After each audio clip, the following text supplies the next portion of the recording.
resources that are there. Yes, and the DS must use them and not just allow its president to stand up publicly and insult us and accept us and expect us to accept that because it's a big force and a big economy.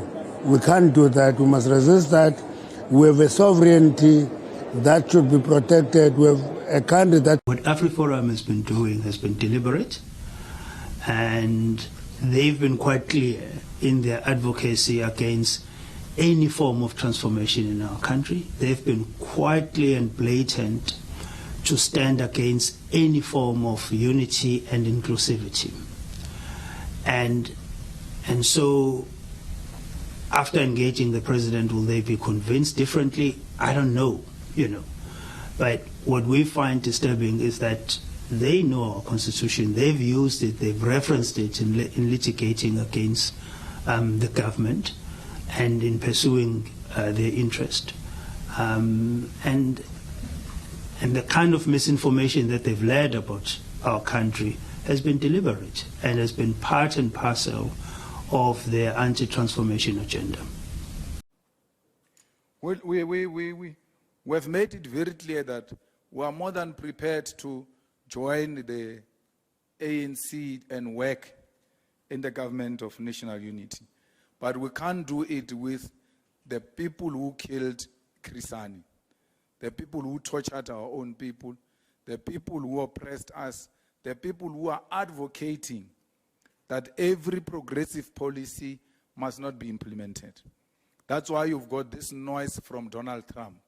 They are at the center of that.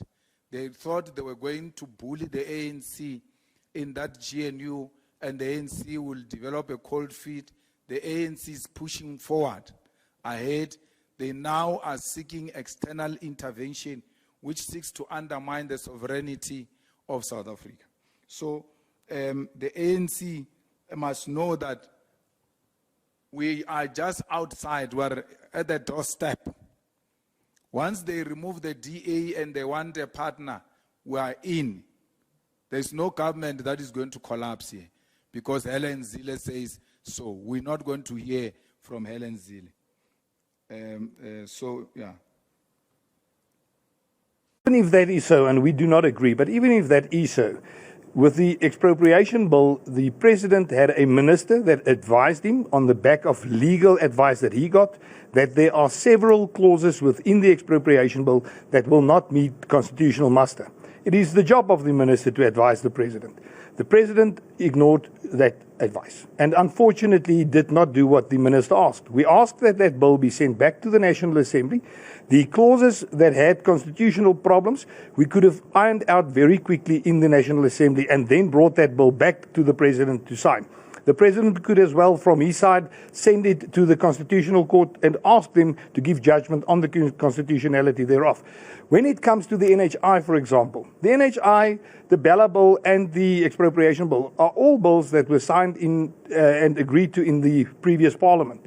But when it comes to the NHI must be reflected in the medium-term development plan.